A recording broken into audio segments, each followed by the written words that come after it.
I like you. And I really like that song we just learned. You know, Aaron, I really like that song you just taught us. And I think it'd be great if you would come teach it to our church.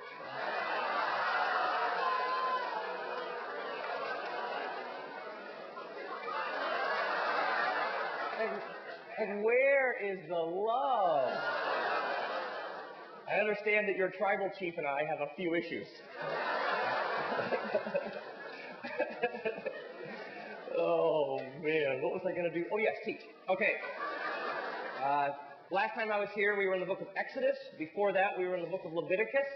And so it seems only natural tonight that we would study in the book of Numbers. Now, I know for many of you, the passage we'll look at is memorized, but to make the people around you feel a little more at home, why don't you turn to it? So Numbers chapter 6. Let's start there. Let me hear you say the word Torah. Torah is the first 5 books of the Bible. In Jesus' day, the first 5 books were central to life.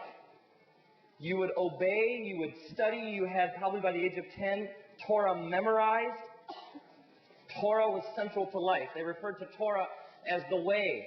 They referred to Torah as life. They referred to Torah as truth.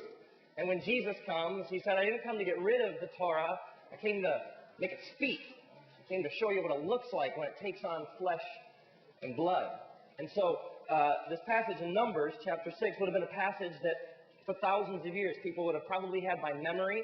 They would have lived it. They would have seen it. It would have been something incredibly familiar.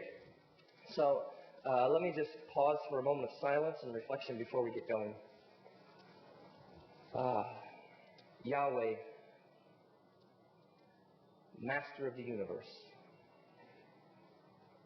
speak to us.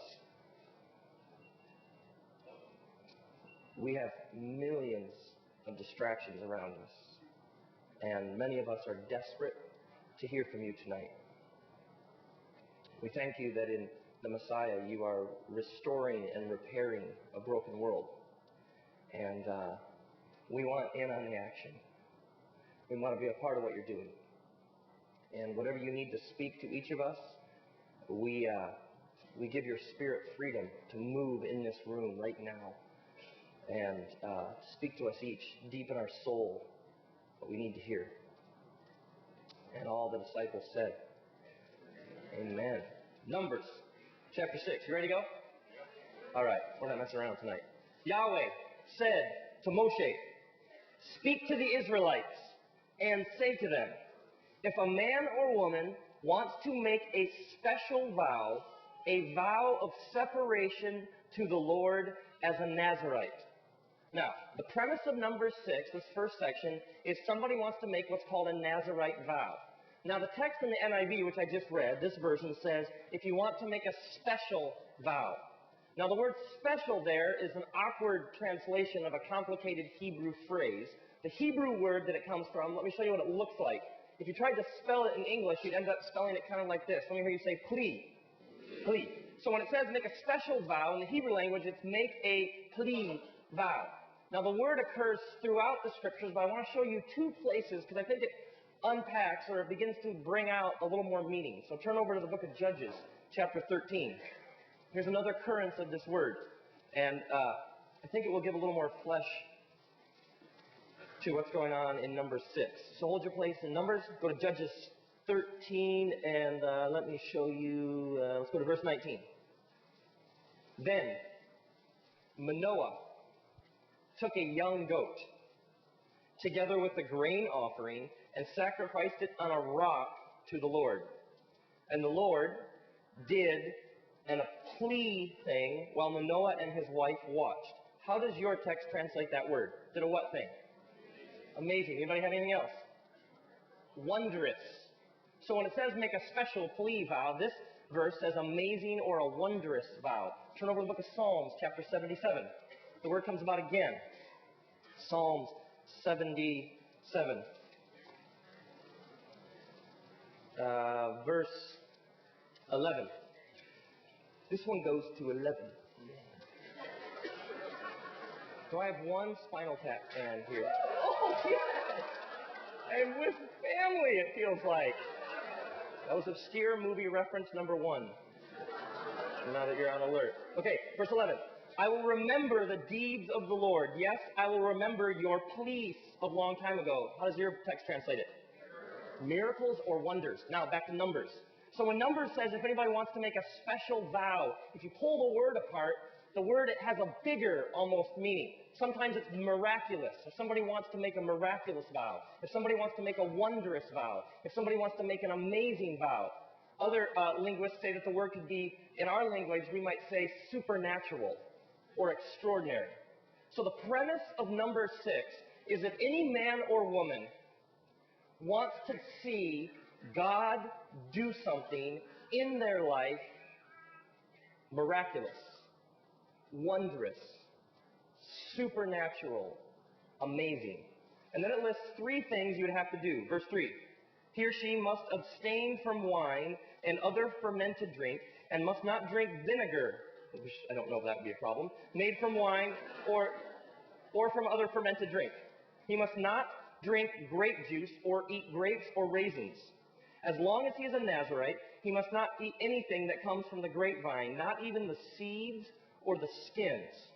Now remember, in the ancient Near East, wine is huge to so many aspects of your life. You go to a wedding, and what do they serve? Wine. You go to a festival, and what do they serve? Wine. You are celebrating the Shabbat, and on Friday evening, you're welcoming in the spirit of the Sabbath. And what do? You commemorate it with a glass of wine. You go to the temple, and you celebrate the Feast of Sukkot, or the Feast of Tabernacles, or Pesach, Passover. What do? You drink wine. In fact, in the book of Exodus, before God brings the people up out of Egypt, he makes 4 promises to them. He says, I'm going to take you out of Egypt. I'm going to rescue you. I'm going to redeem you. And then I'm going to bring you to me. He makes 4 promises. And so at Passover time, you would celebrate the fulfillment of those 4 promises that God made to your people. And guess how you would symbolize those 4 promises? 4 cups of what? Wine. So every year at Passover, you would have these 4 cups celebrating the 4 promises made in Exodus 6. By the way, Jesus has a Last Supper, a Passover, Pesach, with his disciples, and at the end of the meal, what does he pick up? A cup. By the way, which of the 4 cups was it? I'll let your small group figure that out. Now, wine is central to your life, your social life, your religious life, your family life. So the first thing in the Nazarite vow is no wine. So when you take this vow, this has serious ramifications for your life. You have to think long and hard, am I willing to do this? Because if I'm serious, this is going to have effects like in every fiber and fabric of my life. Number 2 thing, notice how the text continues, verse 5. During the entire period of this vow of separation, no razor may be used on his head. He must be holy until the period of his separation to the Lord is over. He must let the hair of his head grow long. There's a guy right now with long hair somewhere turning people around him and going, just being obedient. I knew it all along. Okay, so number 2, no haircut. Now let me show you the word Nazarite comes from a word Nazir. It means the crown of the head, which then came to mean to dedicate or to set apart. Because one of the distinctions of somebody under this vow is they obviously would have long hair. So that's where the name comes from. Third thing the text mentions, verse 6. Throughout the period of his separation to the Lord, he must not go near a dead body. Not a problem for many of us. Nevertheless, even if his own father or mother or brother or sister dies, he must not make himself ceremonially unclean on account of them, because the symbol of his separation to God is on his head. Throughout the period of his separation, he is consecrated to the Lord. If somebody dies suddenly in his presence, thus defiling the hair he has dedicated, he must shave his head on the day of his cleansing, the 7th day. Then on the 8th day, he must bring 2 doves or 2 young pigeons to the priest at the entrance to the tent of meeting. The priest is to offer one as a sin offering, the other as a burnt offering, to make atonement for him because he sinned by being in the presence of the dead body. That same day he is to consecrate his head. He must dedicate himself to the Lord for the period of his separation and must bring a year-old male lamb as a guilt offering.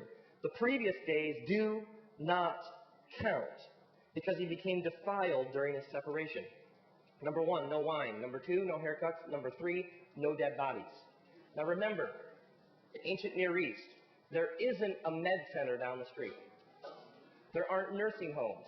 There isn't hospice care. There aren't hospitals as we think of them. So as any person living in this culture, you had seen death. Your grandparents, where did they die? Well, you lived in what's called insula. You lived in a compound. So where did they die? They died in the home.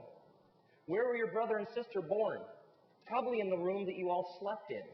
So you had seen birth and you had seen death. Chances are, because you lived in a multi-generational setting and your cousins were across probably the courtyard and your aunts and uncles were in the next rooms over, chances are, by a young age, you had probably not only seen a dead body, but had probably helped care for a dead body as it was taken away. You're probably taken part in the embalming process. Death was a common occurrence. And so when it says no dead body, what do you do? Like, do you move out? Because if you have some, like say you had aged grandparents who were living in the home and it could happen any day, they could die, what do you do? So the death thing for them is huge because you would have seen death all the time. Now the question is, how long did people make this vow for? The text says here that if you get defiled during it, you have to start over. Let me show you 2 historical sources. Number 1, this comes from a 1st century historian who says, now she, Bernice, dwelt then at Jerusalem in order to perform a vow which she had made to God. And for 30 days before, they are to offer their sacrifices, to abstain from wine, and to shave the hair of their head. So obviously she's speaking of a Nazarite vow, and this one had some sort of probably 30-day, it looks like, length. Let me show you a second one. This is from the ancient sages called the Mishnah. Queen Helena had almost completed a 7-year vow when she was defiled, requiring her to start over. If she happens to be in heaven and you meet her, be like, hi, bummer. 7 years. Oh. Okay. So people took this seriously. You can find other sources about the Nazarite vow. Some of them are just unbelievable because people pick up on this. This people actually took this vow. Now, the next part of the text tells what happens when you've completed your vow and you are ready to be done with it. Notice verse 13. Now this is the law for the Nazarite when the period of separation is over. So here's what he does at the end. She is to be brought to the entrance to the tent of meeting, like the temple, tabernacle. There he is to present his offerings to the Lord, a year-old male lamb without defect for a burnt offering, a year-old ewe lamb without defect for a sin offering, a ram without defect for a fellowship offering, together with their grain offerings and drink offerings, and a basket of bread made without yeast, cakes made of fine flour mixed with oil, wafers spread with oil, and a salad. Sorry. So we read this and we say, okay, what's the big deal? The priest is to present them before Yahweh and to make the sin offering and the burnt offering. He's to present the basket of unleavened bread and is to sacrifice the ram as a fellowship offering to the Lord, together with its grain offering and drink offering. Now, let me show you a list of these things. For us, it's like, well, what's the big deal? One of the big deals would be somebody pointing out last night, I think there's a problem with number 2, specifically regarding a male ewe lamb. A little technicality there. Things were different back then. Male lamb, female lamb, a ram, like you'd have one of those laying around, grain offerings, drink offerings. Anybody in the ancient world who would see this list would say, wait. You think I have that laying around? This is an unbelievably expensive list. I was trying to sort through how we would talk about it. We would talk about it like maybe 400 shares of whatever stock, a condo, a yacht that sleeps 4. You get the picture? This would have been unbelievably expensive. Nobody would have had this. Very few people would have had this laying around.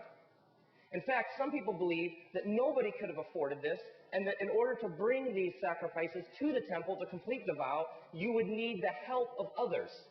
Some even see it was probably a communal thing, because no individual could afford this kind of sacrifice. Probably your family or your community would all have to pitch in, and you would end up selling everything you had to complete the vow in order to afford these sacrifices. In fact, turn over to Acts chapter 21. Because I think there's a subplot in this Acts 21 passage we're going to look at. that brings this to life. Some of you are thinking, where are we going with this? Hang on, my friends. Hang on. Now, there's this discussion in Acts 21. This Rabbi Paul has been traveling way outside the Jewish world into the Greek world. And all of these people from outside of the Jewish world are saying yes to Jesus as the Messiah. And so the Jewish world that Paul had come from is asking all sorts of questions about what do we do with these people? Do we make them Jewish, or what do we do here? And there's accusations start to fly that this Rabbi Paul is not being obedient to Torah. And so the church leaders have this issue. How do we show them that we believe he is? It's just something new is happening here. The Spirit of God's doing something that we hadn't done before. So notice what they say to him. Verse 22, what shall we do? Because we want to show how you're obedient to the Torah. They will certainly hear that you have come. So do what we tell you. There are 4 men with us who have made a vow. Take these men, join in their purification rites, and pay their, and what does your text say? Expenses, so that they can have their heads shaved. Then everybody will know that there is no truth in these reports about you, but that you yourself are living in obedience to the, and we would say here, what's your text say? Law, which they would say Torah. So, you have 4 guys who get to the end of their vow and they can't afford the list. So they're just like playing cards in the temple area or something. Because what do we do now? Can't afford it. So here's what you do, Paul. Pitch in, help pay for them for all those sacrifices so they can complete their vow. Turn back to Numbers. So the final step in completing the vow, verse 18, then at the entrance to the tent of meeting, the Nazarite must shave off the hair that he dedicated. He has to take the hair and put it in the fire because it smells so good. That is under the sacrifice of the fellowship offering. After the Nazarite has shaved off the hair of his dedication, the priest is to place on his hands a boiled shoulder of a ram and a cake and a wafer from the basket, both made without yeast. The priest shall then wave them before the Lord as a wave offering. They are holy and belong to the priest, together with the breast that was waved and the thigh that was presented. After that, the Nazarite may drink wine. And he's going to need to. This is the law of the Nazarite, who vows his offering to the Lord in accordance with his separation. In addition to whatever else he can afford, he must fulfill the vow he has made according to the law of the Nazarite. So the final step is the person gets their head shaved. Now remember, you sold probably everything. You probably don't have any money left. You may have had to withdraw from your community. That might have consequences for your vocation. You were so serious about this supernatural vow to God. So let's say you're at the temple and you notice somebody coming into the temple area, and you notice a distinguishing mark about their physical appearance. This person has not had a haircut in a while. And you think to yourself, look kids, shaggy. And they've loaded down with sacrifices, which they then offer. And you realize, whoa. This is somebody who has just completed a what? But you know Torah. And so you think to yourself, there's one more stage. Kids, take a seat. This is going to get good. Somebody who's given up everything. They now come before God to complete their vow.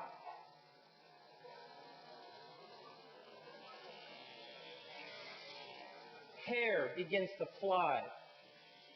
Now what is done with the hair? Yeah. Burn, baby, burn. So, you're a 12-year-old kid.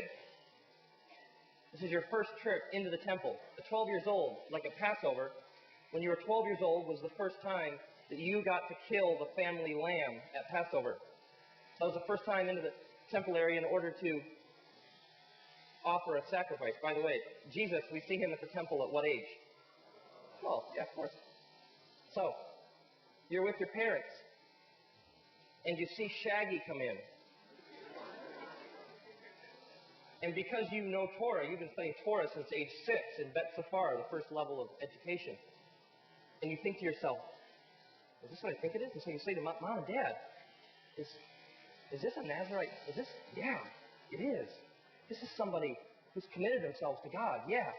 And they've gone through this long vow, and now they've come to complete it. Yeah. This is somebody who wants to be close to God more than anything. Yeah. Dad, why don't you do that? Ask your mother. And then you begin to smell burnt hair. Now, when we smell burnt hair, kind of a strange sentence, when we smell burnt hair, we're generally repulsed. If you're in the temple area and you smell burnt hair is the smell of what? Passion, devotion. Burnt hair, somebody's completing the Nazarite vow. Somebody just gave everything to God. I mean, the Nazarite, can you imagine if somebody comes in and they don't have anything left? I mean, this would be the most, I assume people would gather around. I assume they'd pray. I assume they'd ask to bless the person. There were 18 benedictions, you would say, in order to ask God to bless. I'm assuming that there were people just like, this is a massive, important moment in this person's life, in the life of their community. And what's God going to do? I mean, after all, this is a supernatural, wondrous, miraculous vow. Now, what we really haven't dealt with is why.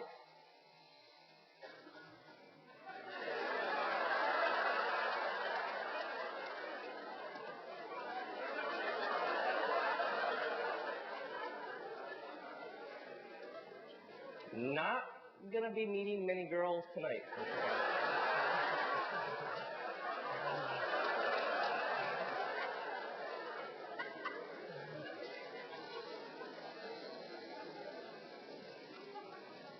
I have a couple theories.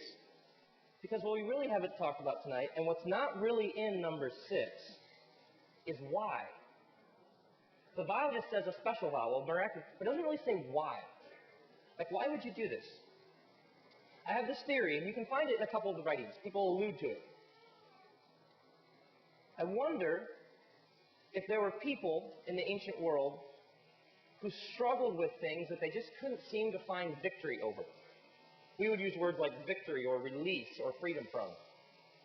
I wonder if there are people who struggled with sins, struggled with things. We might use the word besetting sins. We might use the word addiction or a destructive behavior or a habit or something we just can't kick, something that owns us. I wonder if there are people in the ancient world who had what we would call an addiction or a besetting sin. And they got to the point where they tried everything and it hadn't worked. And so there was a sense in which they were struggling and they weren't winning. And some people believe that the Nazarite vow was taken up by those who said, God, I've tried everything and I can't get free from fill in the blank. So I'm desperate. I'm desperate. I'm tired of struggling with this thing. This thorn in my whatever, this addiction, somebody wronged me, and I cannot forgive them. I carry it around with me every day. My parents did this to me. Or they didn't do this to me. They were gone, abandoned. And to this day, I carry it around, and it's killing me. And I'm tired of it, and I want to be free from it. And all I can figure out is that I have to give you everything, because nothing short of that has worked. To me, the question behind the Nazarite vow is, how bad do you want it? How far would you go? So, one of the central things to me about the Nazarite vow would be desire.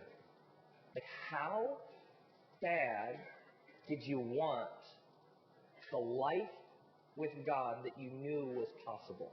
You knew it. It just eluded you. How bad or maybe a better question, how bad do you want it? Second concept that seems to come up, desire seems to follow from denial. Let's say somebody wanted to be free from something.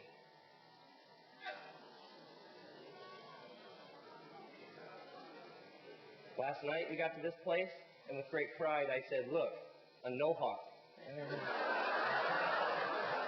Thank you. Thank you. Thank you.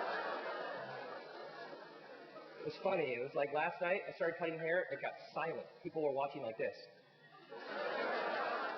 Like we got this educated, well-to-do audience. Have you not been to a barber? Clippers, ah! The natives were fascinated with my shiny mechanism. They huddled in groups and whispered amongst themselves. I quickly displayed that it was not a weapon.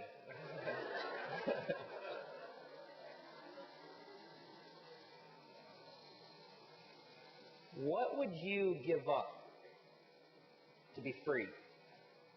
What would you deny yourself for your desires? See, generally we think of denial as the withdrawal of something you want, and denial as a negative.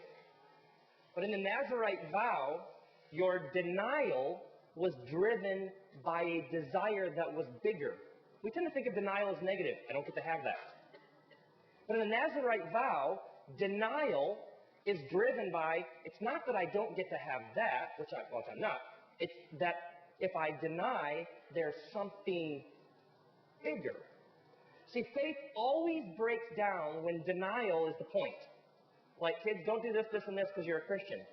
That kind of faith never works, because a kid goes, my faith becomes defined by what I don't do. It doesn't work. So denial has to always be driven by desire. We don't do this because we want this. We want this. We want everything. So we say no to this and this, not because we're just all about rules, but because we're driven by, we want the whole deal. And I think that's what you have going on in the Nazarite vow, is you have people denying themselves. There were probably social ramifications, religious ramifications, ceremonial ramifications to taking the Nazarite vow, because your desire for God to show up in your life in supernatural, miraculous ways drove you to say, I'm going to deny myself this, because I want something even bigger. Which I think raises fascinating questions for us. Is there something that you have been wrestling with? Is there something that's been eluding you? Is there something that you have been struggling with? Maybe it's food. Maybe it's how you see yourself when you look in the mirror. Maybe somebody wronged you years ago, and you are in bondage to bitterness. Maybe you have addictions you've never told somebody about, and they're killing you. How bad do you want to be free? And how far would you go? God, I am going to give up this because I want this. I am going to deny myself this because I no longer want to live with this. God, I'm desperate. I've tried everything. I have no other options than to start talking to you seriously about, okay, this is how far I would go. You have a blank sheet of paper, hopefully that you were handed when you came in.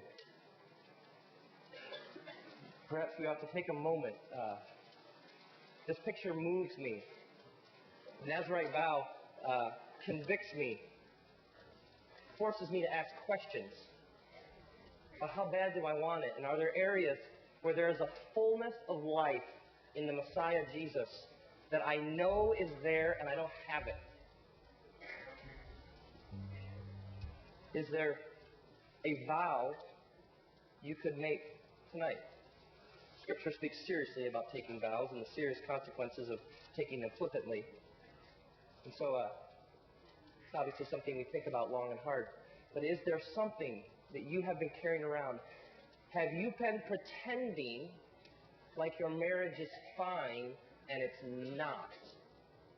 And how bad do you want your marriage to be everything you know it could be? And how far would you go? God, in this moment, we say to you, we give you this, and this, and this, because we want it so bad. Maybe you've got something that just owns you. It owns you. Not a day goes by, not a moment doesn't go by that it's like right there. It's like, God, this is killing me, and I want it gone. So this is how far I'm going. What would it look like for you to think and pray through a vow? How bad do you want it? Dear God, thank you for pictures like this. We thank you for the scriptures that live and breathe and move. We thank you for desire. We thank you that you're a God of desire. We thank you that you call us into our desires, not away from them.